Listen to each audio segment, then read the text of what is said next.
Miarabantsika rehetra indray tonga soa atao anatin'ny fandaharana aleo resahana anao ny sehatra amin'ity sabotsy ity ankasitrana isika rehetra miaraka aminay atao anatin'izay fandaharana izay tondra ady hevitra indray isika ho an'ny anio dia ho antsoina ny vahiny rehefa avy eo fa ety am-piandohana dia efa patsahevina antsika hoe azontsika atao ihany koa ny manaraka n'izao fandaharana izao amin'ny pejy Facebook ny Record TV Madagascar dia azontsika atao sika olom-pirenena rehetra ny mametraka ny commentaire azontsika atao ihany koa ny mizara an'izany mba samy aheno izay hoe hevitra samy hafa izay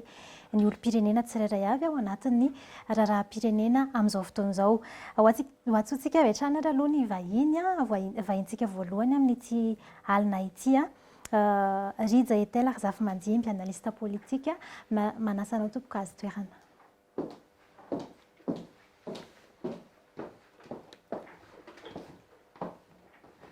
Miarabanao tonga soa eto amin'ny plateau an'ny aleo resahana anao sehatra eto amin'ny Record Madagascar. Ya faly miarabany manoa miarabany teknisiana rehetra ary indrindra isika vahoaka malagasy rehetra manaraka an'izao fandaharana aleo resahana izao ny tena koa irariana mba ho fifampiresahana mahafinaritra ny eto ary misaotra anareo atao amin'ny Record TV amin'izao fandaharana izao fanomezana sehatra ho an'ireo vahoaka malagasy rehetra te hisehatra amin'ny fanehoana hevitra mankasitraka indrindra. Ankasitrana sady ianao namaly an'izay fanasana izay hiady hevitra amin'ity alina ity vahintsika manaraka Randriana Solotolo-Janahary fitahiana izay mpanolontsaina eo anivon'ny antoko politika madio na ny APM manasanao azy toerana avy hatrany ary.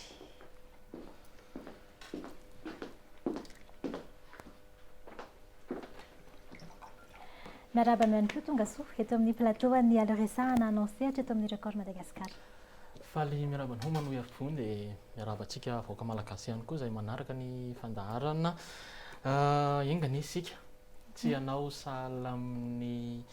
be molitra mihinana koba tafaray samy matevina na hanao sahala amin'ny kely molitra mihinana sipsa tafaray samy manify fa ho vahaolana ho an'ilay firenena no resahantsika eto. Mahafinaritra sady izay fanokafana kely izay atao anatin'izay ady hevitra izay dia tsy andrela avy hatrany isika fa dia hoentina avy hatrany tokoa izay ady hevitra izay raha teo nantopisian'ny fandaharana rehefa miresaka tsika amin'izao fotoana izao hoe fiainam-pirenena dia 10 andro eo sisa dia tonga ny 6 novambra izay anatanterahana ny fihodinana voalohany amin'ny fifidianana filoham-pirenena. Raha zava-misy amin'izao fotoana izao aloha dia misy ny fitambaran'ireo kandida ankilany dia misy ihany koa ny lalàna ny CENI ny HCC ireo masoivo ihany koa sy avy amin'ny firenena mikambana izay milaza ny amin'ny hoe tsy maintsy hirosoana ny anatanterahana ny fifidianana. Voaingana ihany koa ny ataontsika hoe ny gouvernement collégial no nilaza atao amin'ny télévision malagasy tao ny amin'ny hoe tsy maintsy izy izay fifidianana amin'ny fahasivy ny volana novambra izay. Eo no mipetraka ny ady hevitra ho an'ny olom-pirenena raha ny zava-misy amin'izao fotoana izao mirona makaiza izay hoe fiainam-pirenena izay. Ny fahitantsika azy misy karazana krizy ohatran'ny hoe mitady hipetraka na apetraka ihany koa ve eto amin'ny firenena ny firosoantsika makany amin'ny fanatanterahana ny fifidianana amin'ny fahasivy ny volana novambra io sa ny tsy firosoantsika makany amin'izay fifidianana izay no mety hiteraka krizy ato amin'ny rija avy hatrany angamba no ho apetrako izay fanontaniana izay ny fahitanao azy hoe ny firosoana makany amin'ny fifidianana sa ny tsy firosoana makany amin'ny fifidianana no mety hiteraka krizy amin'izao fotoana izao. Misaotra betsaka manota amin'izay fanontaniana izay ety am-piandohana aloha dia manentana antsika vahoaka rehetra ny tenako manokana dia tsy manaiky ny tsy sy ny fifidianana satria ny fifidianana demokratika ihany no ahafahantsika miroso alavidavitra kokoa. Iarahantsika mahalala ny krizy marobe efa mifanesesy teto amin'ny firenentsika nanomboka tany amin'ny ady ho an'ny fahaleovantena ny ady tany amin'ny 72 91 ny sesisesy be noho izay zavatra izay indrindra no tiako apetraka ety am-piandohana hoe ny any amin'ny fandianana amin'ny fifidianana izay indrindra no irosoko amin'ilay fanontanianao teo manoa hoe ny irosoana sa ny tsy irosoana mety ampiteraka krizy dia eto zany dia miteny hoe raha tsy miroso amin'ny fifidianana tsika dia eo indrindra niteraka ilay krizy satria rehefa tsy misy zany ny fifidianana dia mazava ho azy isy ny tetezamita rehefa misy ny tetezamita dia aza adino fa ho an'ny firenena mikambana izay miara-miasa amintsika mpanohana antsika na ara-bola zany a na ara-teknika dia tsy afaka andeha izy amin'ny famatsim-bola zany ninona aloha lazaintsika dia tsy afaka miala amin'ny resaka diplomasia Madagasikara tsy maintsy miaina ao anatin'izay fiara-miasa izay ihany koa eny na denosy ary isika izay indrindra no anompiako an'ilay teny navoakan'ny communauté internationale ny Union européenne farany teo fanambarana nanamafy izy hoe ilaina tokoa ny fifidianana ary miroso amin'izany fifidianana ara-demokratika izany a mazava ho an'ny rehetra ihany koa nazava ihany koa ny didina voakan'ny HCC hoe malalaka ny candidat rehetrarehetra misehatra anaovana izay fifidianana izay a hitantsika angamba efa maro candidat mandeha mirotsaka atsehatra amin'izao fotoan'izao manao ny pré-campagne tsisy ateritery tsony satria efa ao anatin'ny pré-campagne tanteraka tsika amin'izao mandeha mizotra ara-dalàna daholo izany a izany dia hisoratsika rehetra nyreo tompona ndraiky mpahefana izay manatanteraka an'izay ary manome alalana amin'ny fanatanterahana izay fihetsiketsehan'izay moa zany etona ny tenako dia manamafy hoe alaontsika miroso amin'ny fifidianana mampiditra krizy ny tsy firosoana amin'izay fifidianana izay satria tsy ho jeren'ny firenena mpiara-miombona antoka amintsika indray isika ary izay indrindra ny olana satria raha tsy hisy vidy ny vokatra atsika raha tsy hisy andray ny ressource minière atsika izany zavatra rehetrarehetra zany a ho aiza moa zany ny vokatra atsika inona ny vola iodina eto amintsika eto Madagasikara dia izay no hanamafisako isaky ny miditra tetezamitsika dia me mahantra ny firenetsika izay no tsy anekeko velively an'ilay hoe andao a tsy ho asiana fifidianana 20 andro sisa dia hanomboka ny campagne zany hoe ny propagande ny fampelezan-kevitra dia maniry hoe isika rehetra vahoaka malagasy samy ho tompona andraikitra ary anao an'izay fampelezan-kevitra miaraka amin'izay candidat mety aminazy zay ankasitrany aloha namalazay fantaniana voalohany zay zay hitaritantsika ny adihevitra rehefa avy eo fantaniana mitovy amin'izay ihany no apetraka ato amin'ny fitahiana aminao manokana ny firosoana mankany amin'ny fifidianana sa ny tsy firosoantsika mankany amin'ny fifidianana io no mety hiteraka krizy eto amin'ny firenena tsara fipetraka ny fantaniana raha ohatra ka ny zava-misy iainantsika eto amin'ny firenena zao ndresahana ny firosoana sa tsy ny firosoana no hiteraka krizy eto amin'ny firenena dia manontany tena aloha za hoe ao anaty krizy ve tsika aloha zao sa tsy ao anaty krizy raha ny zava-misy a dia nisy ny famoahana didy teo amin'ny préfecture Antananarivo fa consigné ny camp ho an'ireo mpitandro filaminana fa maninona no atao an'izany fa ngatsika ao anaty krizy sa tena ao anaty krizy mariny tsika izao ny prime ministre raha ny teny a tamin'ny hainao manjery-panjakana dia nilaza izy fa tsy maintsy hirosoana ny fifidianana tsy maintsy hirosoana ny fifidianana le fifidianana tsy maintsy hirosoana le izy nge tsy maintsy hoe ataony fifidianana na oela na oaingany na hijanona amin'ny fasivon'ny volana novambra io na tsy hijanony fa ny zava-misy a atao izay atonga n'ilay fifidianana mba ho ekeny rehetra zay ny takiny lalàna eto Madagasikara ary ny resaka momba n'ilay fanambarana navoakan'ireo mpiara-miombonantoka sy ny fivondronam-be iray Europeana ny madame Rija tato hoe na ny teny izy hoe hirosoana fifidianana fa notsim-pihany tsara mihitsy hoe fifidianana izay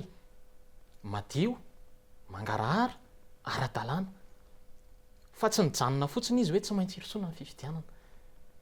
izany hoe matoa mipetraka ilay aya mipetraka ilay teny hoe fifidianana madio ny takena fifidianana ekeny rehetra ny takena nydikan'izay a misy aya mipetraka zany ihany hoe sao dia tsy madio fifidianana io sao dia sanatria ka tsy ho ekeny rehetra le vokatra eo rehefa mivaly satria ny zava-misy teto Madagasikara nge hitantsika tamin'ny taona ray sy roa arivo ny eken'ny ACC ve ny voaka-pifidianana dia ahoana no namadiana anazy hoe tsy ny ACC no nandray anazy. Hitantsika tamin'ny taona 2014 ny ACC ve no nandray an-tanana ny fifidianana fa tsy nanangana an'ilay komite misahana manokana ny fifidianana ve tsika. Izany hoe raha ohatra zany ka ireo institution izay tsy eken'ireo 10 candidat no hikarakara ny fifidianana dia andao ary ifampiresaka. Raha ohatra ka tena le fifidianana ekeny rehetra, raha ohatra ka le fifidianana tena hoe voka-pifidianana eo dia tsy hisy ny korotana ao aorianan'izay. Io tsy azo atao letrezana io namana manohy arivony sy rija, tsy azontsika atao letrezana io satria tsy azo lalaovina ny fiainam-pirenena, tsy azo lalaovina. Tena marina ny teninao teo hoe isaky ny misy tetezamita dia misy ny krizy. Hitantsika izany tamin'ny 2014 dimy taona tao anaty tetezamita tsika satria nahoana tsy nisy ny vahaolana nentina natongavana tany amin'ny fifidianana. Fa amin'izao ireo 10 candidat izay misy miteny hoe maninona raha isorinareo ny candidature-nareo rehefa tsy voninareo. Ireo 10 candidat dia nametraka tsara mihitsy fa vonina izy iroso any amin'ny fifidianana. Saingy mila atao mazava aloha ny lalao. Zay angeny takiana ao anatin'ilay izy ataovy mazava ny lalao. Mba ity zany fangatahana kely ho anareo atao amin'ny record ny mpanao gazety ato hoe andana ange mba adiadio fa misy sion-dresaka henonay hoe efa misy bureau de vote nomanina any, zany hoe noforonina, ary misy karaha-pifidianana noforonina any. Zany hoe ataovy le fanadiadiana ao anatin'ilay izy satria tsy afaka ny anao affirmation gratuite eto ny tenako fa ianareo mpanao gazety no mba angatahana anao an'izay fanadiadiana izay satria izay aloha no vaovao heno sy litsiofina ao anatin'ilay izy. Zany ve ny lalao andanantsika ao anatin'ilay izy dia amin'ny fomba ahoana moa no eritreretantsika hoe ilamina ao aorianan'ny fifidianana, ilamina ao aorianan'ny famoahana ny voka-pifidianana rehefa tena ho atao marina ilay fifidianana amin'ny fahasiviny novambra. Ary ny tena mampalahelo dia ity, ireo pomba ny filoha teo aloha izay efa nametra-pialana voaingana dia tena mirehare mihitsy fa vita amin'ny premier tour hono io. Ny fantanina manaraka dia ny hoe misy ny rafitra izay apetraky ny lalàna hikarakara ny fifidianana ny CENI. Eo ihany koa ny amin'ny hoe ny lalam-pandrenana eto amintsika dia mametraka ny HCC ho faratampony amin'ny lafiny lalàna. Izany hoe ny didy avoakan'ny HCC dia didy tsy azo ivalozana. Raha ny zava-misy zany amin'izao fotoana izao dia mizotrotsika makany amin'ny fanatanterahana ny fifidianana aloha raha ny ofisialy amin'ny fahasivy ny volana novambra ho avy izao. Ny fahitantsika ny ataontsika hoe agissement na ny fietsika ireo mpisehatra amin'izay fifidianana izay satria dia 13 izy ireo no voatana hiatrika ny fifidianana. Efa taty aorian'ny atsapaka natao teny anivon'ny CENI, izany hoe efa engagé raha izay no azo ilazana azy ny antanatohatra rehetra sy ny zotra-pifidianana no niseho izay hoe fitambaran'ireo candidat izay. Ny fahitan'ny rija azy manokana ny amin'ny hoe inona no mety hoe tanjona na ahatongavana zany tian'ireo candidat ny tambatra ireo fahitanao azy manokana ma hoe mpandanila politika anao. Ya, ny zava-misy amin'izao aloha zava-misy tsy mbola nisy teto Madagasikara hatramin'izay. Zany hoe schéma politika dia izotra ho any amin'ny fifidianana amin'izao fotoana izao. Raha ny zava-misy hatramin'izay dia no eritreretina foana hoe candidat roa ny favori fa amin'izao efa misy mampafavori ny tenany, mampalaza ny tenany moa zany dia ohatr'izay foana zany ny zavatra nisy teto. Ny politika koa miovaova hoy izy tsikizay araka ny fitenin'zareo any atsimo dia ny politika maraindray hoy izy tsy politika hariva. Politika androany ianao mpinamana maraina hariva ianao mpifahavalo. Zay aloha ny politika ary fantatritsika anie hoe ireo candidat folo izay mivondrona ireo nisy mpifahavalo tamin'ny 2013, nisy mpifahavalo tamin'ny 2018 Zany rehetrarehetra zany no afahako milaza ary tena mampalahelo an'ilay firenena hoe tombontsoan'ny olombitsy foana no jerena satria vao niaingany nametraka ny fitondram-panjakana caution dia efa iny aloha no dradradradraina nandritra ny tapa-bolana tsy manana an'izany izahay fa akory atao nipotra ny daty rehetrarehetra ny processus électoral nandoa daholo ihany aloha ry zareo matoa tafiditra ao anatin'ilay kandida hifaninana amin'ny fifidianana filoam-pirenena. Ray izay zavatra teneniko izay. Ankehitriny a misy neny fahalalahana amin'ny fanehoana hevitra satria iarahantsika malala hoe misy radio, télé ravavy izay manao fandaharana isan'andro a rehefa tena henonao ilay izy a dia tena hoe misintona ny vahoaka handeha hidina an-dalambe izay iny ilay mitarika makany amin'ny krizy satria rehefa hitan'ny mpamatsy vola ianao fa io ary fa misy ilay krizy a dia miembotra amin'izay izy amin'ny fanampiana aminao ary izay ilay tanjona ao ambadika ilay fivondronana raha ny fandinihako anazy. Milaza moa ny namako tato hoe efa misy fiforonana hono atao hoe hono ozy izy a any ambadimbadika any bureau de vote a dia te hanasantsika vahoaka rehetra miaraka aminao namako ao amin'ny sitiny SENI a mazava be ny lisitry ny bureau de vote rehetrarehetra manerana ny Madagasikara. Angambany tsisy afaka hivoana amin'iny intsony isika ka hoe amorona bureau de vote i tierce indray fa efa iny navoaka ny SENI, efa iny no ofisialy afaka téléchargentsika tsirairay avy a ho an'ny manana fahefana manao an'izay téléchargement izay moa ary raha ny filazan'ny SENI dia mbola ho ampahafantarina ihany koa. Ny zavatra ny misy manaraka dia niezaka foana koa ny rafitra SENI a nampiantso ny candidat fionana maromaro nisy tao amin'ny Radisson sy ny rehetrarehetra mialatsiny manonona ilay anarana toerana eto. Rehefa nandeha ny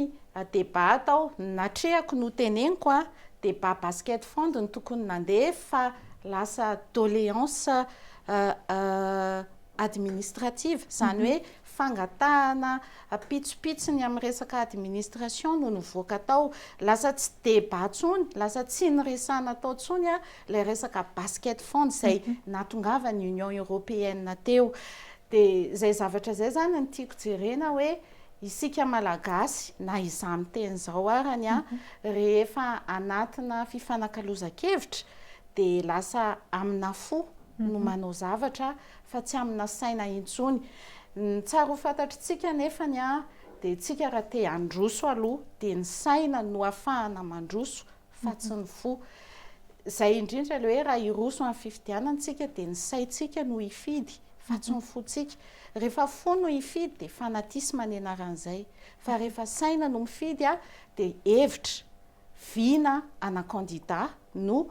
hoentiko a any anaty urne amin'izay fotoana izay izany hoe izay maharesy lahatra anahy. Ny zavatra misy amin'izao a dia satria ny malagasy olony fo dia izay amin'izay no ezahana voizina etsy sy eroa tsika ane mahanitra tsika ane izao mahanitra tsika satria tsy misy mihitsy ny fiara-mientana vao misy zavatra ataony ny anankiray a dia manakihana ny anankiray vao misy zavatra ataony ny ray a dia manenjika ny ray. Za eto tsy miteny hoe le mpanohana na le mpanohitra fa les deux parties eto le teneniko hoe misy an'izay le zavatra misy zany dia any amin'izay a ka tsy maintsy miezaka hoe ho tanterahana ilay fifidianana miezaka nefany a ao anatin'izay le hoe araka ny tenen'ny Union Européenne ozy izy ianao teo niarany tentsika menada marina tokoa nanipika an'izay izy fa nanipika voalohany izy hoe fifidianana ao anaty fifidianana ara-demokratika. Aloha aloha tapitra miteko i fitahina dia avy eo fitahina miteny le fifidianana na iza na ianao samy olom-pirenentsika rehefa hifidy ianao a nizaniza tsy afaka manala ny safidinao. Rehefa manana ny candidat anao ianao a resy lahatra amin'ny vinan'iny candidat iny a nizanizy tsy afaka hiditra ao andohanao hoe tiany tsy maintsy fidinao. Inona zany le tahotra hirosoana andeha ho any amin'ny 9 novembre amin'ny premier tour a ary eo ny anendriko anao matony SENI namoaka daty ny deuxième tour misy deuxième tour zany ny fifidianana fa zay le zavatra ezahana voizina honohononareo zay lay olana ho atsika eto Madagasikara misy an'izao hono dia ny rumeur atopoko atsika malagasy mivadika lasa tena izy iny zay zavatra zay mila tandremana be rehefa miditra amin'ny sehatra ny serasera. Metsika fotoana ihany koa ny fitahiana malykely an'izay a ny atoko politika madio manokana dia manana kandida amin'io fifidianana ho avy eo io. Ny fahitanao azy tena ao anatin'izay hoe tahotra izay ve no antony mahatonga n'ireo kandida reo mivondrona ny amin'ny hoe aleo aloha asiana fitsipidalao sy firesahana mialoha ny rosoana nakany amin'ny fifidianana. Mahafinaritra ny menao ny madama ato a. Ho valiko ihany ny fanontaniany manoro rehefa avy eo. Fa ny zavatra maromaro voaray ako reto. Izay indrindra mahativitra. Ny resaka madama hoe nyteny nitsipihan'ny vondrona Europeanina hoe fifidianana. Za nge manaiky hoe fifidianana madama e. Ary raha ireo kandida reo arany dia izay ny tsy hanesorany kandidaturany. Fa fifidianana izay ilay ho atao. Fa ny nareo mantsy mialatsiny, tsy haiko hoe manohana fitondrana ianao sa tsy manohana fitondrana, fa ny atongavana eto aloha zany dia hoe analista politika. Fa ho an'ireo mpanohana fitondrana mantsy dia izay metimety aminazy no raisiny rehefa mamaky zavatra izy. Io na lalàna io na fanambarana, fa tsy mamaky an'ilay izy ray manontolo. Dia izay no nandreko an'ilay teo. Eo zany tsisy hoe tsy hanao fifidianana, fa ilay fifidianana atao, fa averiko ihany fifidianana ao anatin'ny lalàna, fifidianana manara-dalàna, tantandalàna Madagasikara. Ary fifidianana izay rehefa voka-pifidianana eo dia tsy maintsy ekeny rehetra. Izay no tadiavintsika. Ary fifidianana madio. Ireto vahoaka reto ange tsy hazakan'izany hoe hisy krizy zany intsony. Tsy ho zakany intsony zany. Ka io zany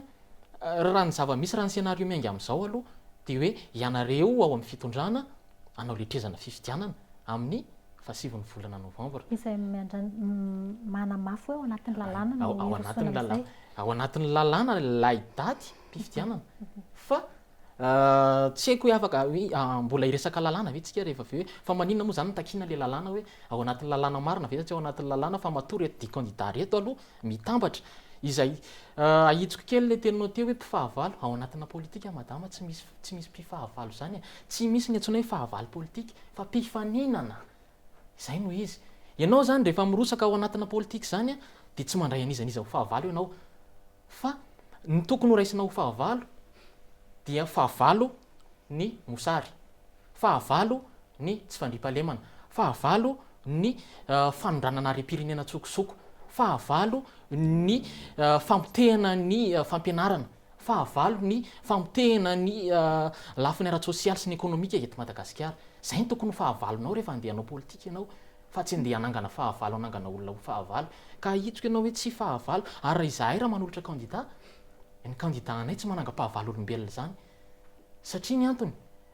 hoy ianao teo hoe maraindreo miaraka dia ny hariva ireo mpifahavalo. Fifaninanana ilay izy. Fa raha ohatra nge ka hiaraka ao foana tsy maintsy manangana olona anankiray zany, tsy hifaninana amin'ireo fa manangana olona hifaninana amin'ilay parti contre. Dia mitenina hoe fatahorana, fa maninona moa matahotra. Efa nataonareo hoe nasianareo ilay atao hoe fanakapana tany anatina caution izay nidangana dia nidangana. Fa matoana nrotsaka an'iny dia tsy matahotra. Ary matoana natitra ilay kandidatura teny amin'ny ACC dia tsy matahotra izay. Ka azahodina any amin'izay ilay resaka hoe fatahorana. Fa eto raha tena hiresaka fatahorana tsika dia hoy izahay hoe raha tena tsy matahotra ary ianareo dia aro fotsiny ilay lalàna. Aro fotsiny ilay lalàna dia andao atao ilay fifidianana. Izahay ange raha miresaka hoe arahana ny lalàna tsy miteny izay hoe ahemitra ilay datin'ny 7 volana Novambra na hoe ho tazomina amin'io ilay izy.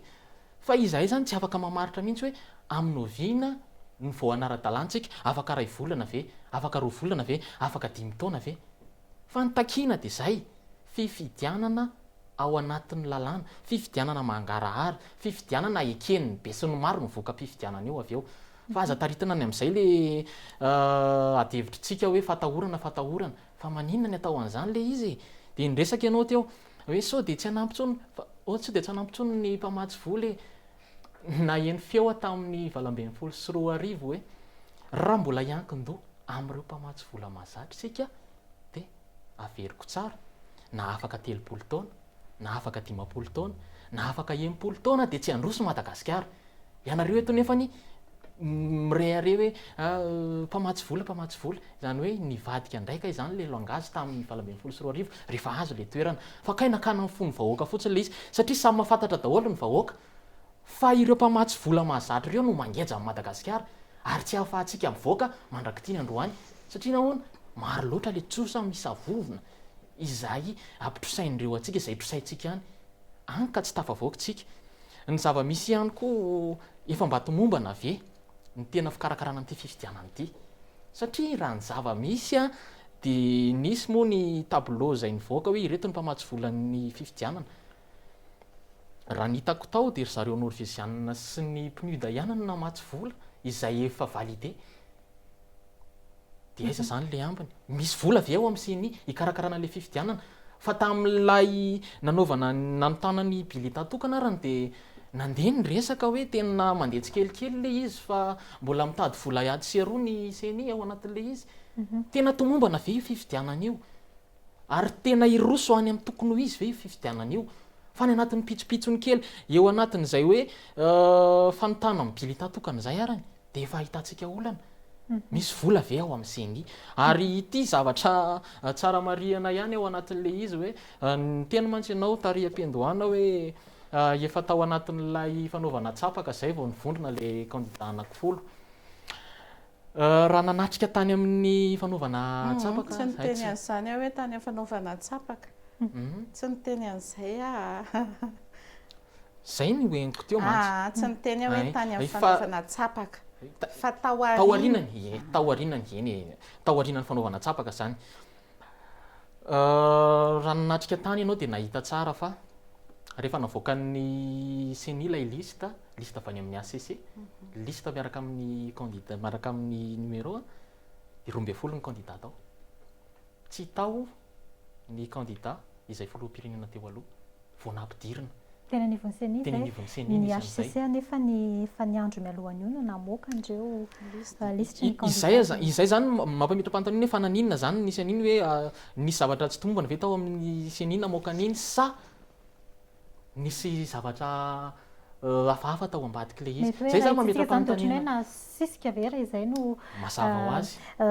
raha ohatra aloha ka ny zava-nisy no jerentsika izay hitaritatsika ny adihevitra ihany koa izay no antom-pisitsika eto dia efa ny andro mialohan'io ny HCC no namoaka ny ataontsika hoe liste ireo candidat izay votana ny tao anaty teo anivon'ny seni ve no nisy tsy fahatomombanana ka nahatonga an'izay hoe tsy fisiny ny anarana fa 13 tao anatin'ny candidat izay fa hatreto aloha zany raha antsika manaiky dia hoe ny fifidianana ao anatin'ny fanajana ny lalana ihany no ahafahantsika mitondra vahaolana ho an'ny firenena raha ny zava-misy amin'izao fotoana izao tao anatin'ny fanehoan-kevitrintsika teo dia somary niverimberina ny amin'ny resaka le hoe manangana fahavalo politika any amin'ny resaka fanehoan-kevitra raha ny zava-misy amin'izao fotoana izao ny fahitanareo azy izay ny mpanao politika dia manana adidy ihany koa amin'ny fitaizana ny olom-pirenena raha ny fanehoan-kevitra eo amin'ireo samy mpanao politika no jerentsika miroso makany amin'izay hoe fitaizana ny olom-pirenena ho amina adihevitra sy fanehoan-kevitra samihafa izay ve mivelatra ny misokatra ny adihevitra mikasika an'izay masika loatra ny fanehoan-kevitra politika amin'izao fotoana izao ary lasa kamo ny olona na mijery vaovao ny vahoaka tena hoe vahoaka ny teneniko eto satria rehefa mandeha eny amin'ny vaovao dia hitanao hoe ady ambava le resahako eto fa tsy le hoe fahavalo dans le sens sa hoe hifamonina hifamodika sanatria satria tombontsoa iray ho an'ny firenena ny jerena fa dia tena mampalahelo satria rehefa miaino ianao dia fifandranitana foana ny zavatra hita ao anatin'ilay izy ary misy fotoana tena teny mandratra tena hoe teny mandratra izay mahatonga ny olona hoe inona moa zany ny tokony ilaivana an'ilay politika eto Madagasikara raha ohatra ka mampianatra zavatra ratsy ho an'ny vahoaka ny mialatsiny ianareo iana manjery mandeha any amin'ny radio any amin'ny télé tena hoe manahirana miaino an'ilay izy amin'ny sofiny iny moa tsy tehiditra be lalina amin'iny satria samy manana ny fanehoan-keviny ny olona tsirairay avy samy manana ny tezaina anazy ihany koa fa ny anahy zany ny tena tiako marihana dia ny hoe miteny fitahina teo mahakasika an'ilay hoe ao anatina lalàna ve le fifidianana azadino aloha fa mipetraka tsara ny rafitry ny senie raha tsy nisy heritaona ohatr'izao niakatra tamina tele rahavavy a ny teny tamin'izay hoe heritaona ohatr'izao tsika ao anatina fikarakarana fifidianana heritaona ty arina eto aminareo nanamarina ny teniko hoe hiditra anatin'ny fifidianantsika amin'izao fotoan'izao ny hoe zay indrindra le manahirana amin'ny politika ianao raha makany ivelany a dia etsy ataoko hoe etsy Maurice fotsiny resahantsika miara-miasa ny mpanohatra sy ny mpitondra rehefa tombotsoa pirenena hiditra kely amin'ity resaka jeu des îles mantsy satria no irairaina teto hoe tsy ho vity hoe ajanony hoe tsy ampy ny volan'io fa rehefa nanao zay faraherin'ny fitondram-panjakana vita ara-dalàna ihany ny jeu des îles rehefa vita indray ny jeu des îles dia nangina aloha iny satria vita nahita tsika tadio fa nandresitsika voalohany isika malagasy rehetra niara-goka n'ilay fifaliana za aloha tena tsoiko hoe za tena faly satria mba misandratra amin'ny fireneko amin'ny resaka fanatanjahantena tena hoe feno hafaliana ary zay hafaliana atao poko zay no entiko hoe anentanana ny tsirairay avy hoe andeha re mba zavatra tsara toy ireny foana no ezahantsika ho avohitra ho ezahantsika hiainana fa tsy zavatra adila politika ato ny anahy za raha manao analyse politika tsy ny adila politika an'zareo nijereko fa le tombontsoa tokana dia i Madagasikara inona ny tombontsoa amin'ny Madagasikara raha mikorotany Madagasikara inona ny tombontsoa amin'ny Madagasikara raha milaminy Madagasikara inona ny tombontsoa antsika efa vita soamantsara ny jeu des îles miverina ny fahatokisan'ny olona ty amintsika hoe aika ty mity Madagasikara ty tena ohatr'izao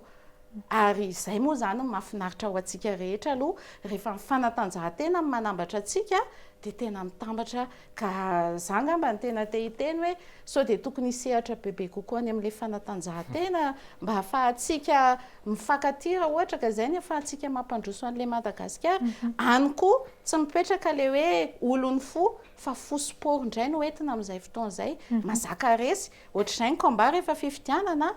mandeha ny amin'ny terrain ianao dia mifanao taimbavy ianao fa rehefa avy eo mazaka resy ok resy ny anay dia milamina izay dia miandry 5 taona manaraka indray fa ny eto amintsika nety izay heritaona alohan'ny fifidianana dia manomboka kitronina amin'izay aloha le eo amin'ilay fitondrana isian'ilay hoe fiaraha-mitantana zay foana moa ny avotra ny zareo ataoko hoe tsy zareo satria ianao tsy haiko na ao anatiny na tsy ao anatiny fa zay foana le mivohitra hoe zay tsy mila fiaraha-mitantana fa any anatin'le lalàna fa ono raha any anatin'izany lalàna inona aloha zany le lalàna miandry an'le lalàna na za hatram'izao nefa nohatra ny tsita ihany hoe inona le lalàna tiana ho resahana ao anatin'le hoe fifidianana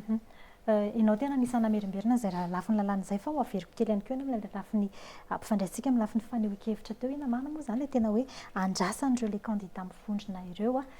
fotoana ve zao mety hoe anisan'ny nangatahana ny hoe tsy matoky an'io CENI io raha ny zava-nisy antécédent be dia be tsy matoky ny HCC ihany koa taoriany ireny fanapahana maromaro izay navoakany ireny raha tsy hevitsika nefa dia ny CENI sy ny HCC dia ny lalàna ihany koa no nametraka ny ataontsika hoe firafitra izany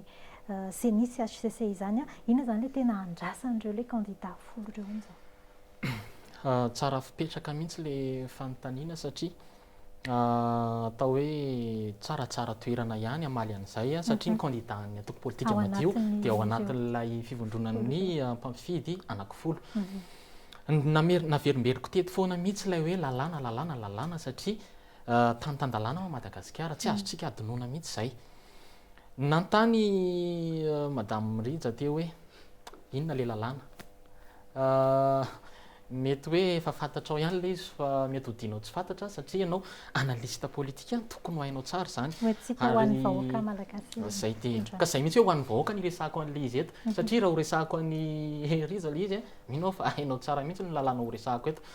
miresaka lalàna dia ampifandraisiko amin'ilay fanontaniany manoto eo ilay izy hoe inona moa le tena andrasan'ireo candidat anankifolo tsotra be ilay andrasany tsy mila candidat fa za zay le andrasana ny antony mahatonga amin'izay dia zao ny ao amin'ny andininy fa 4 alinéa voalohany ao amin'ny lalam-panorenana malagasy dia manipika tsara mihitsy fa ireo mpirotsaka hofidenina filoham-pirenena eto amin'ny tanin'ny Repoblika ny Madagasikara dia tsy maintsy mizaka ny zom-pirenena malagasy. Lalàna iray aloha zay efa voadika, izany nandika anazy ireo nanaiky ny firotsahako fidin'Andriamatoa Andry Nirina Rajoelina. Fa maninona eo zany tsisy hoe fatahorana anazy fa ny lalàna manilika anazy avy hatrany satria nahoana haitsika tsara mihitsy satria niverimberina nandritry ny volana maromaro teto amin'ny tany sy ny firenena ny artikla 220 ao amin'ny code de la nationalité. Izay io zany tsy mila hoe fanazavana be, tsy mila hoe ity vakio de ity vakio de ity vakio, fa tsotra be ny ao. Rehefa feno taona ianao ka mangataka zom-pirenena hafa ankoatra ny malagasy dia very avy hatrany, mitsipika ao mihitsy hoe very avy hatrany, tsisy hoe décret tsisy ninina fa very avy hatrany. Dia hitantsika ireny ny décret navoaka ny firenena frantsay izay décret de naturalisation any Andriamatoa Andry Nirina Rajoelina dia mitodika eny amintsika vahoaka malagasy fa zany isa tsy malagasy raha zay ny lalàna eto Madagasikara. Manarak'izay resa be eteto ihany koa ny hoe fanonganana mpanjakana tao anatin'ny gouvernement tao. Satria nahoana voalaza ao amin'ny 920 ihany, tsy miala lavitra tsika, 920 ao amin'ny lalam-panorenana alinéa 2 dia milaza tsara manipika fa rehefa mametra-pialana ny filohan'ny Repoblika miasa ka mirotsaka hofidiny dia ny filohan'ny antenimiran-doholona no mitondra ny tany sy ny firenena. Ary notsipihany teo ambonin'izay fa amin'io ka io irery ihany hoe mirotsaka ny filoham-pirenena, mirotsaka hofidiny, filoham-pirenena perinasa io. Fa kosa raha ohatra ka mirotsaka ihany koa ilay filohan'ny antenimiran-doholona dia izay vao miroso any amin'ilay hoe gouvernementany iraha mitantana le izy na hoe gouvernement collégial. Io zany ny lalàna miasa raha ohatra ka amin'io situation eto Madagasikara io. Misy indray mantsy manenjika ary amin'ny article 52, eny amin'ny article 52 zavatra hafa mihitsy ny any hoe miala mialohan'ny fotoana, zany hoe ohatra hoe sanatria misy fahafatesana, sanatria hoe tsy havita ny asany intsony izy dia mametra-pialana, dia eo ilay hoe mila fantatra mazava ny antony tsy handraisan'ny filohan'ny senan'ilay izy. Izay fanambarany aloha ny antony manokana amin'ny mihitsy dia eo ny taritako an'ilay hoe dia eo amin'izay dia mbola tohizako ihany ilay izy. Ny artikla 920 tsika antsika no miresaka voatsipika ao anatin'ny lalàna ny teny aty hoe voatsipika tsara mihitsy ao anatin'izay lalàna izay fa amin'io irery ihany, amin'ny firotsahan'ny filoham-perinasa irery ihany no miatra iny lalàna eo amin'ny artikla 46 iny. Dia mbola mitohy ihany nandeha indray niresaka hoe certificat de nationalité dia nanontaniana ny ACC dia ozy izy ny filohan'ny ACC. Tsy manana lalana izahay andeha hamakafaka hoe tena hoe ahoana ny fomba nazahoany an'ity. Fa nanana aloha izy teo am-pelantanany. Nanana izy teo am-pelantanany fa anjaran'ny ACC zany ary ny ao amin'ny artikla 520 amin'ny loi organique 2018/009 dia manipika tsara mihitsy ny asan'ny ACC fa anjarany no manadiady ny taratasy tonga eo am-pelantanany. Fa zavatra mamenatra nge zany hoe tsy anjaranay ozy izy no manady, zany hoe raha taratasy sandoka zany ny aterany amin'ny ACC fe zany dia hoe keny. Ireo lalàna voatanisako ireo ilay takiny reto candidat anankifolo reto ho arahana rehefa voaraka tsakany sy andavana ireo lalàna ireo ny dikan'izay tonga any amin'ilay tanjona irina le izy hoe tsy mila candidat vazaha io zany na iza candidat vazaha eo fa tsy hoe andrindrina rajoelona irery zay indrindra dia tsy ekena dirako avy hatrany mikasika an'izay nisy candidat anankiray izay nivahiny teto amin'ny fandaharana dia nanaiko soa matsara izy fa manana ny nationalité vahiny ihany koa ankoatry ny malagasy ary dia nambarana tamin'izay fotoana izay hoe tsy any amin'izay resaka nationalité izay no olana zany hoe ireo candidat folo ireo ve raha hevitra amin'ireo le fitakiana ireo raha ny zava-misy mantsy amin'izao fotoana izao dia somary very ny olom-pirenena any amin'ny hoe andravana ny senisy ny HCC no tena hitondrana indray ny fangatana amin'izao fotoana izao ianareo ve mahita hoe fotoanan'izay andravana ny senisy ny HCC izay izao efa andro maromaro mialohan'ny propagande izao ka eo lay resahanay foana manoa hoe andao ifampiresaka inona ny azo atao inona ny tsy azo atao anatin'ilay izy isika raha hitazona an'ilay datin'ny fahasivy volana novambra vao enjika amin'io ve ilay rafitra mila petraka ny olana ito Madagasikara koa mantsy sady amaliko le fanontaniana tany aloha tany any dia ampiarahako amin'le fanontaniana teo lay pratique politique eto Madagasikara mihitsy no efa tena hoe no vetavetain'ireo mpanao politika tany aloha ataoko entre guillemets tena hoe le pratique politique eto Madagasikara mihitsy zany no mahatonga an'ilay hoe le olom-pirenena lasa OLP olona leo politika satria tsy manana repère intsony izy fa tena hoe very tanteraka inona moa mahatonga an'izay ilay système mipetraka eto Madagasikara iza nametraka n'io rafitra io teto io rafitra io ange mangeja an'ireo mpitondro ireo ary io rafitra io mahatonga ny Madagasikara ohatran'izao io rafitra io mahatonga antsika mikorotana ohatran'izao ka efa akaiky ny fifidianana dia io tsika fa misy mivoy hoe andeha ho any amin'ny crise ve Madagasikara ary ny fanontaniana petraka manohy ary vonontany amin'ny voalohany moa dia hoe aiza le andohanana any amin'ny crise le ahirosona fifidianana sa tsy ny fifisoana dia io système io zany io zany le mila ho amboarina io nanontany ianao hoe fotoana ve zao zany tsy fotoana andravana ny ACC sy ny CENI dia averiko aminao hoe nisy an'izany CES zany natsangana teto tamin'ny taona 2024 rehefa tsy nekena ny ACC azontsika hiverenana zany ao anatin'ny nikarakarana izay fifidianana tamin'ny vanim-potoana nikarakarana ny fifidianana tamin'izany fotoana ao anatin'ny vanim-potoana nikarakarana ny fifidianana koa tsika izao azontsika atao zany ary eo le fampidiniana hoe voatsangana ao anatin'io ray volana mahery kely io ve le izy zay indrindra sa hoe tokony ahemitra kely aloha io datim-pifidianana io ny hevitra ireto mahakasika an'izay zay le miverina amin'le teniko teo hoe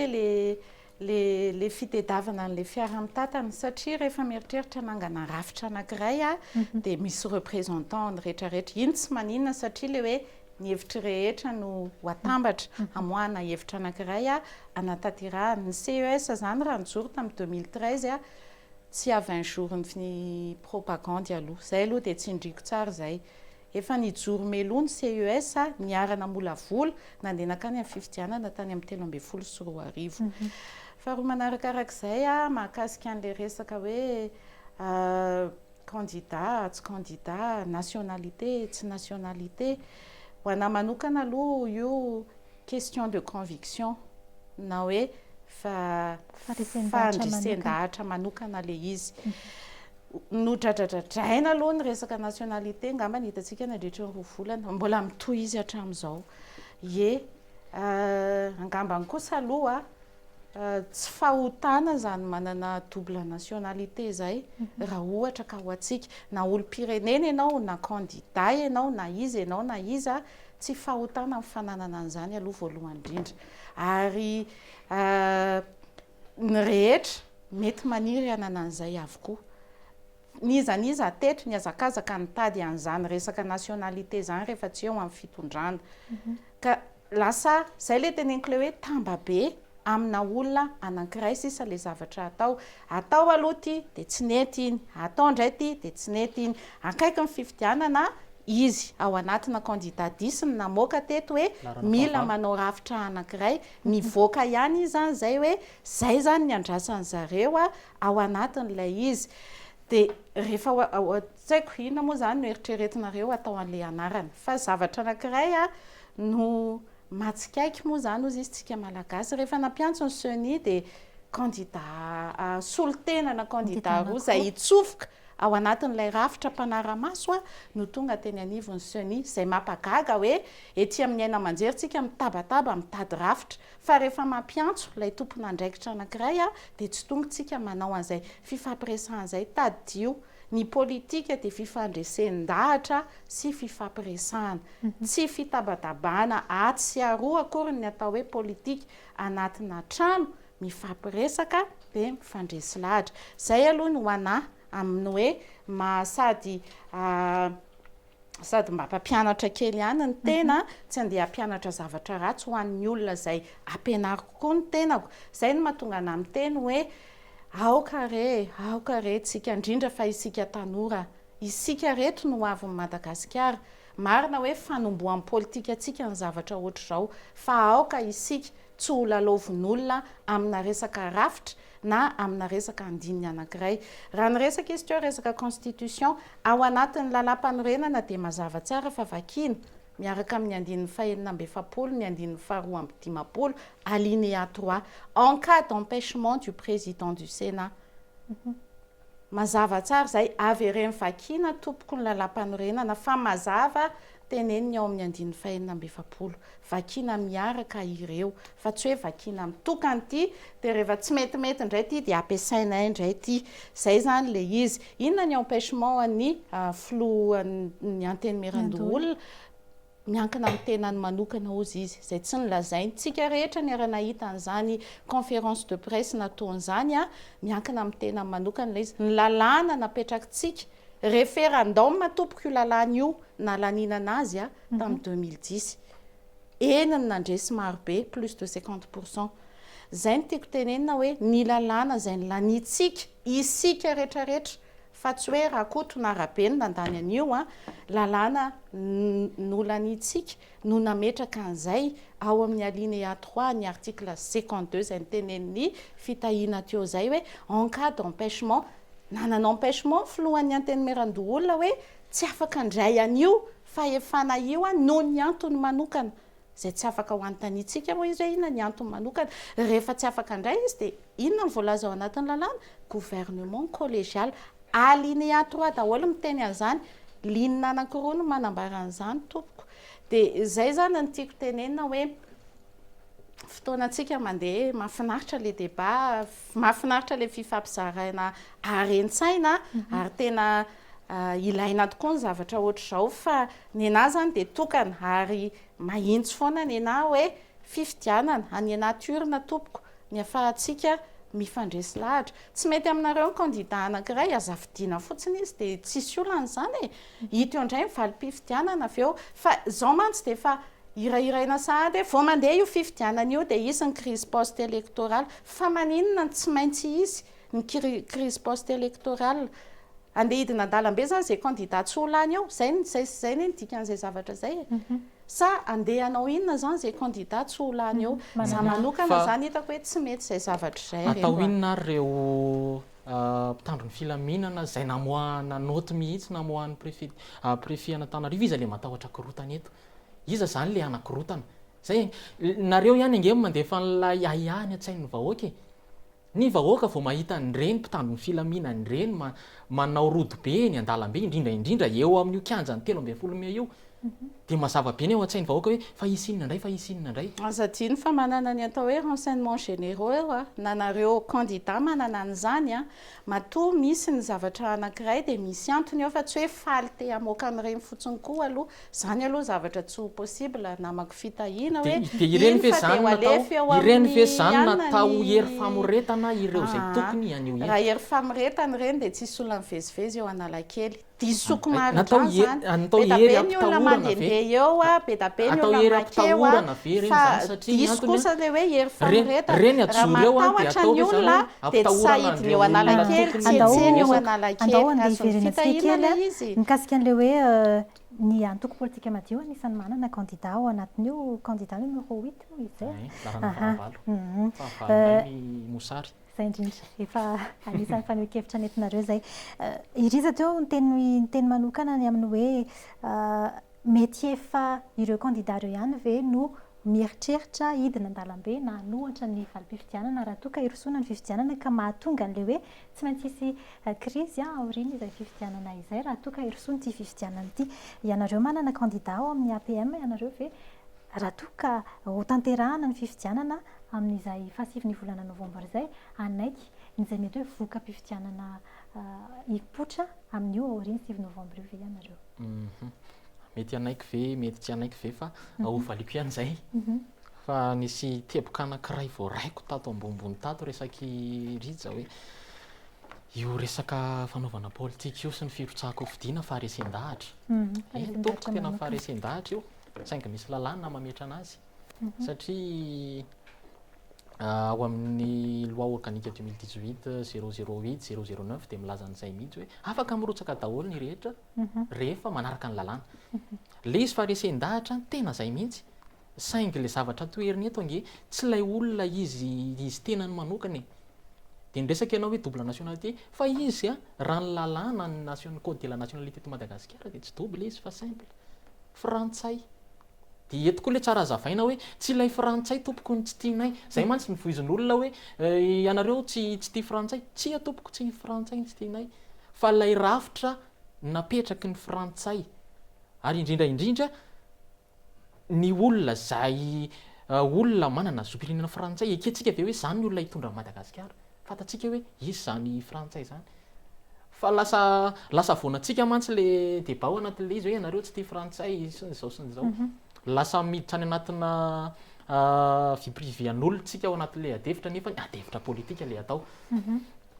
Anaiky ve ny voka-pifidianana matolo amin'izao izahay ato anatin'ny atoko politika madio mivondrona ao amin'ilay hoe itediavana maromaritra iraisana, itediavana ilay hoe ahoana ny fomba tsy hisian'ny korotana ao aorianan'ny na mandritry ny na ao alohan'ny fifidianana dia hoe andao aloha jerena izay inona ny tokony ho atao, jerena hoe ahoana ny fomba hanatanterahana an'izany fifidianana izany milamina ary tena hoe ny safidin'ny vahoaka malagasy tokoa no hivoaka eo. Ilay tena satria mantsy ny resaka hoe andao any natiorina ny fampitsara, eny tompoko any natiorinatsika ny fampitsara fa le fitsarana anaty tena ilay safidin'ny vahoaka malagasy ve izany hoe tsy matoky ianareo hoe ny safidin'ny vahoaka malagasy raha zao scénario zao no miainga, raha zao situation eto Madagasikara zao no jerentsika samy mahalala an'izany daholo tsika hoe inona zany zany hoe nareo zany tsy matoky ny vahoaka malagasy sy ny mpanaraka anareo izay zany ny vahoaka malagasy dia atokisana fa ilay rafitra izay mikarakara an'ilay fifidianana dia tsy atokisanay tompoko. Ny vahoaka malagasy dia afaka manara-maso an'izay safidiny izay miainga avy any anatin'ny urna mandra-pahatonga ny voka-pifidianana raha ny fahitanao azy manokana. Za zao anisan'ny mpanao an'izay na mbola tsy nisehatra teo amin'ny politika dia mahafinaritra anazy zany le manisa vato le amin'ny arivy dia après le alefa ny PV sy ny rehetrarehetra dia aterina le izy. Zany isan'ny manao an'izany ary manetana ny satria za manana fikambanana ihany koa ankoatra ny mpanao politika ny tenako manetana ireo mpikambana miaraka amiko ireo manao an'izany daholo, manara-maso akaiky zay tsy sandaina vola, zay tsy toy ny fiarahamonim-pirenena hoe tsy maintsy mahazo an'izao zay vao fa nenay ataonay izay le hoe fitiava-tanindrazana. Rehefa tianao ny tanindrazanao dia tsy vola no mibaiko anao fa saina aloha ny hitondranao anazy izay ianao vao afaka mirosy lavidavitra kokoa. Za tena manao an'izany ary izay no nitenenako any fitahiana teo hoe ianareo ne zany lasa matahotra an'ilay vahoaka anareo, lasa matahotra an'ilay fandresen-dahatra efa natao tamin'ireo vahoaka ireo matoa ianareo mametraka an'izay aya dia lasa mihodina any amin'ny rafitra anankiray le aya ianareo amin'izao tena tsy tahotra le izy madama, tena tsy tahotra satria ny antony dia izao hoe iza moa no miteny antsika fa le rafitra izay atahoranareo na mpiantso anareo ny seni fa solotena candidat iray tao anatin'ny candidat 10 ihany ny tonga izay napagaga fa maninona ny tsy tonga dia miresaka fa tsy eny amin'ny aina aman-jery no lasa mitabataba manome fandranitana tsika malagasy re olon'ny fifampiresany olon'ny fihavanana marina ny politika mety tsy izay fa hainao tsara mihitsy nefa hainao tsara mihitsy hoe inona ny antony antsony tamin'iny fantatrao tsara mihitsy fantatro tsara zay fa raha tsy miresaka tsy manana vahaolana tompoko dia eo amin'izay le nao miteny hoe tsy matoko ve tsy resaka hoe tsy fatokisana andreo vahoaka sy le hoe olona resy lahatra amina viana hoentina le izy fa izy moa no miteny atsika fa iny vato izay hoe vato avao amin'iny bureau de vote iny no hivoaka ry anatin'ny hoe valim-pifidianana rehefa avy eo fa zao arany hoe zao arany lalàna sahanareo manitsakitsaka anazy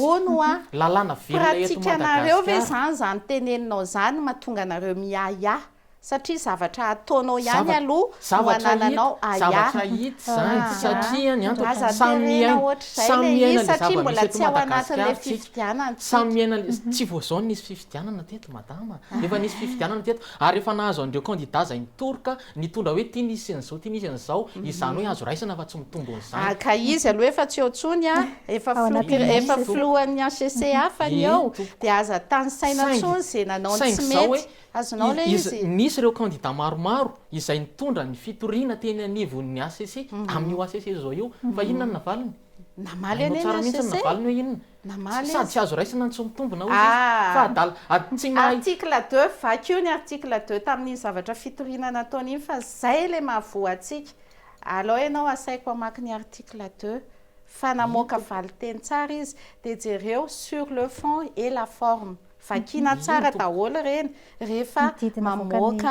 mamoaka didy na tsika any amin'ny tribunal ary matetika tratran'izay mamoaka didy ny tribunal dia ao anatiny adinontsika ohatra hoe mbola manana 10 andro ianao mampiakatra ny raharaha tapitra ny 10 andro épuisé taraiky amin'izay ianao satria tsy le saziny nampatahotra anao voalohany fa tsy namaky an'ilay andinindininy sy pitsopitso za tsy mpanao lalàna alao aloha izay dia ho tenengo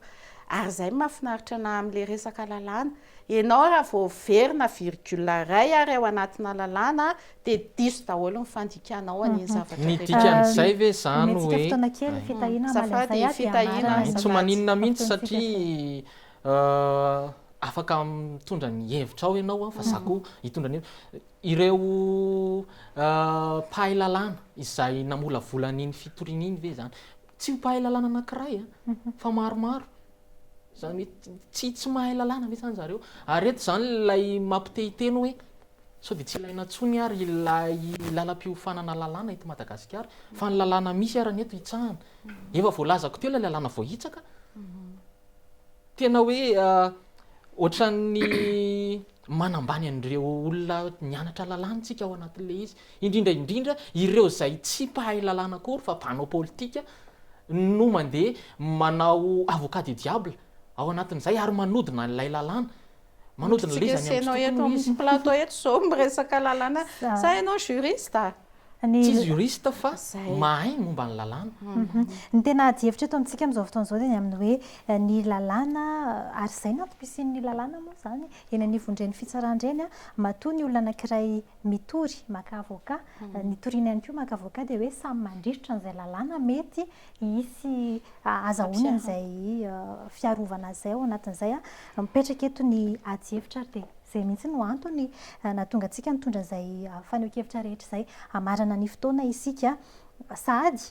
dia omentsika 2 minitra angambany aloha hoatomboka tsika ato amin'ny fitahiana satria efa nanomboka tsika teo mikasika ny hoe ny fahitanareo raha somary fitiny izay adihevitra nataontsika izay ny fahitanareo candidat 10 mitambatra ireo na ny candidat ny APM ihany koa ny amin'ny hoe raha miroso makany amin'ny fifidianana io inona no mety ho vokany raha tsy miroso makany amin'izay ihany koa inona no mety ho vokany manana 2 minitra ianao amin'izay voalohanteny aty amin'ny farany angamba dia fisaorana anareo aloha indrindra namana manohy arivony nanasa niakatra amin'izao plateau mahafinaritra atao amin'ny record zao dia akasitrahana ihany koa rija tao anatin'izay hoe fifanankalozan-kevitra izay tao anatin'le izy satria tsy maintsy hoe hevitra roa samihafa no ampiadiana ao anatin'izay ahafahan'ireo vahoaka malagasy mandinika hoe aiza tokoa ny lalàna mety amintsika mety tsy voafitina ao anatina 2 minitra angamba izay resaka tao anatin'ny adiny iray izay manofa ny tsara petrako dia izao matoa izahay nametraka ny candidature anay ary matoa izahay tsy mbola nisitona ary tsy sitona an'io fa mbola mitady foana hoe aiza le larina tokony ale atsika nydikan'izay vonona ireo samby fifidianana izahay fa eto zany tsy azona ifaritana hoe aiza le dadi-pifidianana tokony irosoana fa ny zavatra tena takiana dia hoe tsy mila aloha kandida vazaha ary ny ao anatin'ny ao arinan'izay dia hoe mila amboarina io rafitra hikarakara fifidianana io dia ao anatin'izay hoe fanamboarana rafitra sy ny hoe atongavana any amin'izay hoe fifidianana tena ekeny rehetra izay fifidianana tena hoe tsy ampisy-korotana eto amin'ny firenena fa samy anaiky daholo dia hifanolotra ilay fanalahidin'ny firenena rehefa tonga ny fotoana hitondran'izay olona hitondra manaraka eo dia tena ilamitsika ary ny zavatra tena tadiavinay ao anatin'ilay izy dia hoe efa tena napotika ny rafitra eto Madagasikara tsy mazaka ilay olana eto Madagasikara tsony io rafitra io ka tena mila hoe amboarina ny rafitra ka miandrandra zany izahay ato anatin'ny atoko politika madio hoe izay kandida lany eo dia aleo mba ilay rafitra aloha mba mila jerena mila fanamboarana io rafitra io satria io no mamotika atsika ohatran'izao indrindra ilay fekinan-doha amin'ireo firenena izay efa mpanjanaka atsika andaotsika tsy hiakin-doha amin'ireo tsony fa andaotsika hanova fomba fanao politika andaotsika hanova fomba fijery politika eto amin'ity Madagasikara ity satria isika tsy afaka hiala eto isika tsy ohatran'ny olona manana ny nationalité sy manana ny fireneny fa itsika dia eto Madagasikara itsika dia miaina eto Madagasikara ka andao isika ijery ilay hoe Madagasikara anao ahoana rapitso sy rafakapitso misaotra anao amin'izay fampitinana roa minitra izay dia toy izay ihany koa mena roa minitra iriza maharanana an'izay ataontsika hoe amitsinana an'izay hevitra izay hoe raha toa ka miroso amin'ny fifidianana isika amin'ny 9 novambra ny firosoana amin'izay sa ny tsy firosoana amin'izay no mety teraka krizy eto amin'ny firenena. Voalohanteny dia misaotra betsaka ny fitahiana nafinaritra ny fifampiresahana ny fifampizarana ary maromaro ny fandaharana toy izao makasitraka ny manoa ihany koa satria tsy nisalasala ny antso nanasa dia tonga ny tena teto amin'ny fandaharana aleo resahana misaotra betabean'ny TV Record arak'izay ny teniko tsy hatratra roa minitra fa dia tsotra fotsiny hoe andaotsika ho any natiorina amin'ny 9 novambra dia antsika mitsara ny asa vita rehetra akasitraka indrindra ankasitrarinao tamin'izay ataontsika hoe fampitinana fohy dia fohy izay kanefa dia tena hoe mahitsy ihany koa miantefany amin'ny vahoaka malagasy dia izay no namarana ny fandaharana tamin'ity nioalina ity nafanafana ny ady-hevitra kanefa dia efa naverimberina foana moa izany atao anatin'ny fandaharana hoe hoentina amintsika mihitsy ny hevitra tsy mitovy ho antsika vahoaka malagasy fa antsika manana an'izay fandanjalanjana izay ka fa antsika olom-pirenena tompona andraikitra tena mandray andraikitra eo amin'izay fiainam-pirenena izay dia araka nefa nambara teo hoe azontsika rahana ao anatin'ny page Facebook ny Record TV Madagasikara izay ady-hevitra izay aza misalasala ihany koa ianao olom-pirenena mametraka an'izay hoe hevitra izay anatin'ny commentaire afaka mizara ny fandaharana ihany koa ny tantsika dia hoe samy afaka maneho ny heviny sy manana izay fandanjalanjana izay ny olom-pirenena manoloana ny fiainam-pirenena amin'izao fotoana izao izay mahakasika antsika ankasitrahana ianareo tompoko nanaiky ny vahinty eto amin'ny fandaharana dia mametraka ny veloma mandrapitafa ao amin'ny manaraka indray izay eto amin'ny aleoresahana anao ny sehatra veloma tompoko